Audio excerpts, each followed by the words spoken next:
আচ্ছা, বাইরে একটা গাড়ি দেখলাম, আর এই যে অনেক মার্কেট, আর এটার ভিতরে কি? এটার ভিতরে ঈদের মার্কেট ভাই। গাড়ি, মার্কেট, এইটার ভিতরে মার্কেট, নতুন টাকা, এত টাকা পয়সা কেমনে কি কোথার তুন জোগাইছস? ভাই ওই তুমি তো ঈদ তেহারাইলে আত্মীয় স্বজনরা কিছু দেও না। কেউ দেও হলো হাফ প্যান্ট, কেউ দেও হলো হাতা কাটা গেঞ্জি, কেউ দেও সেন্টু গেঞ্জি, কেউ দেও বুস পরা, কেউ দেও পানি পরা, কেউ দেও হুক না ভালোবাসা।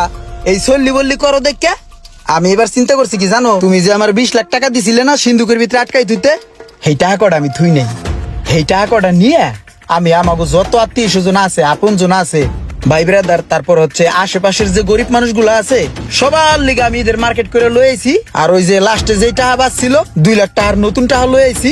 আর হইলো ওই যে বাইকটা কিনা লয়েছি। বাইক কেনার তো তোমার একটা স্বপ্ন আসলো ছোটবেলাতেই, তোমার স্বপ্ন তুমি জীবনে পূরণ করতে পারো নাই, এই কারণে আমি বাইক লয়েছি তোমার লিগে। হ্যাঁ,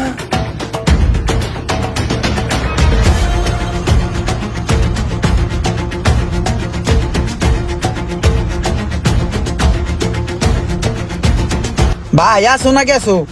হ্যাঁ, হাসি, আমার টাকা কি করছস? 20 লাখ?